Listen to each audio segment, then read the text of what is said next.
Chapter 5 In the Cave. The next Saturday was Becky Thatcher's birthday, and all the Becky's friends were very excited. It's going to be a wonderful day, Becky told Tom. We are going to have a picnic by the river, and after that, we can visit MacDougall's cave. So in the morning, a big boat took Becky, Tom, and all their friends down the river. There were some older children on the boat too, but all the mothers and fathers stayed at home. Picnics are better than without them. And it was a very happy, noisy picnic. After the picnic, the children took out their candles and ran up the hill to the cave. The mouth of the cave was dark, and some of the children were afraid at first. But caves are exciting. So in the end, everybody went in.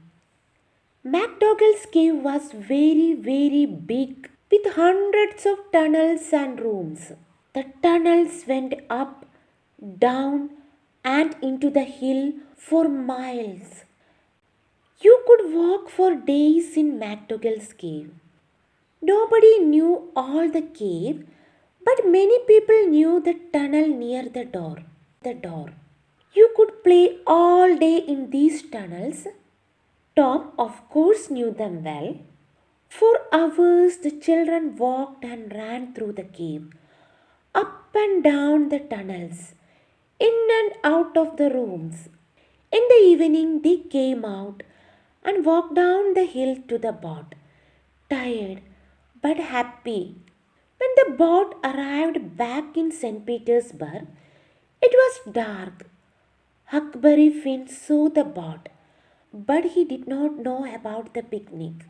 He did not go to birthday picnics, of course, because the mothers of St. Petersburg did not like him. But tonight, Huck was only interested in treasure, Injun Joe's treasure. Injun Joe was in an old building by the river, and Huck waited in the street near the building. Perhaps he thought Injun Joe's cross isn't there, and the box of money.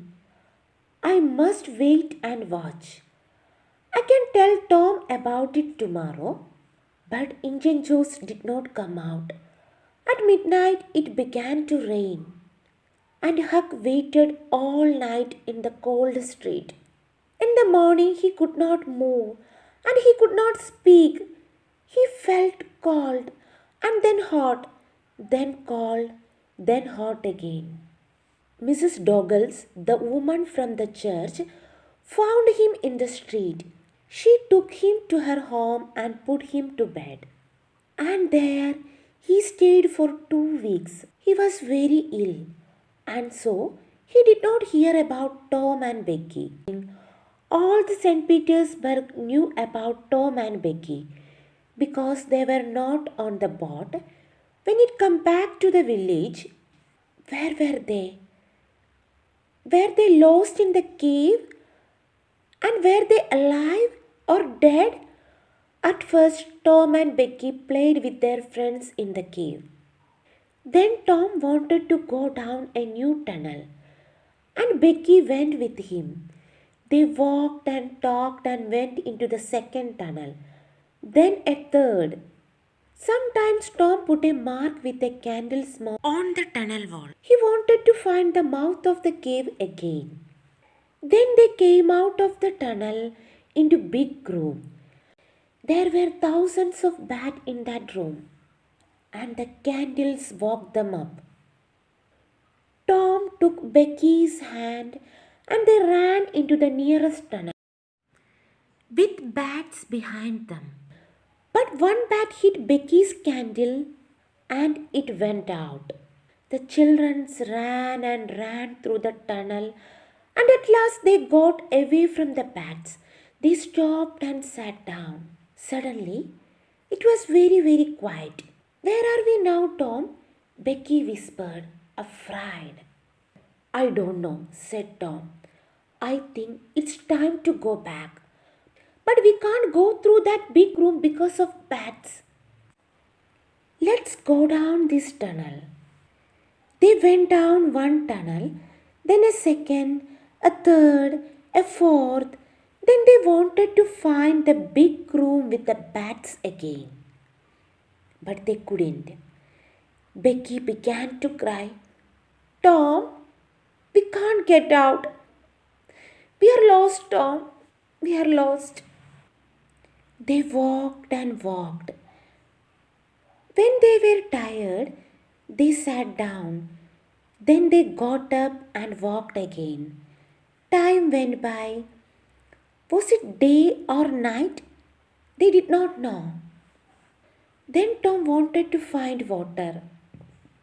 They had nothing to eat, and they must have something to drink. They found a very small river and sat down next to it. Becky, said Tom, we must stay here, near this river. This is our last candle. And he did not finish, but Becky understood. Tom, yes, Becky. Are they going to come back and look for us? Of course, when the boats get to St. Petersburg. But how can they find us in these hundreds of tunnels? Oh, Tom, we are going to die in here. Becky began to cry again. Then the candle went out and the two children were in the dark. They sat for hours and hours. They slept a little, then woke up, then slept again. Was it Sunday now or Monday? Suddenly Tom sat up. Listen, somebody is calling. The two children listened. They heard it. They heard it again, a little nearer. They called back. Then they began to walk down the tunnel in the dark, with their hands on the wall. They stopped and listened again. But now they couldn't hear anything. Slowly they went back to their river. They slept again and woke up very, very hungry. Perhaps it's Tuesday now, Tom thought. What can I do? I must do something. Then he had an idea. Becky, listen, I have got a long string in my pocket. I can go down some of the small tunnel, get back to you with the string. You wait here. Slowly and carefully, Tom went down the first tunnel on his hands and knees. Then the tunnel wall on his right finished, and there was nothing. Tom put out his hand to feel the floor, and just then, away to his right, he saw a hand with a candle. At once, Tom called out, Help! He cried. The hand moved, and Tom saw an arm and a face. It was Injun Joe. Tom was very afraid, but the Injun Joe was afraid too, and he quickly ran away down the tunnel. Tom went back to Becky, but he did not tell her about Injun Joe. Tom waited for an hour, then went into a different tunnel with his string. Then a third tunnel. It was Tuesday evening and St. Petersburg waited. Many of the villagers were in the cave and they looked for the children day and night. But they heard nothing, saw nothing, and found nothing. Then late that evening, there was a sudden noise in the street. People began to run to Thatcher's house. They are here.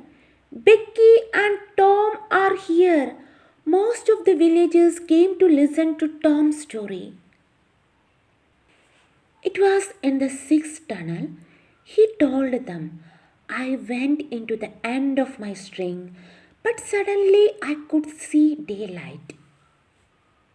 There was a little hole in the cave wall.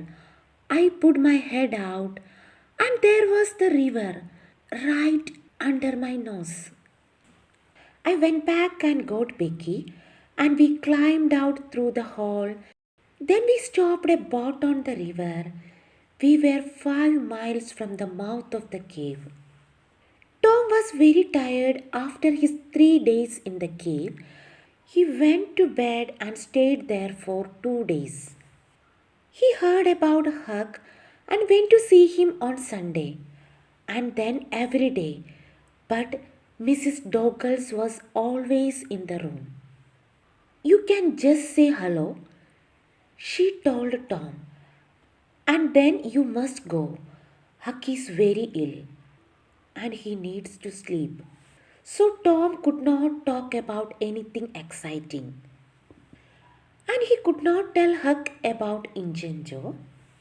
One day, about 2 weeks after the picnic, Tom was in Becky's house and her father came in. Well, Tom, Mr. Thatcher said, would you like to go back to the cave again one day? I'm not afraid of that cave, said Tom. Mr. Thatcher laughed.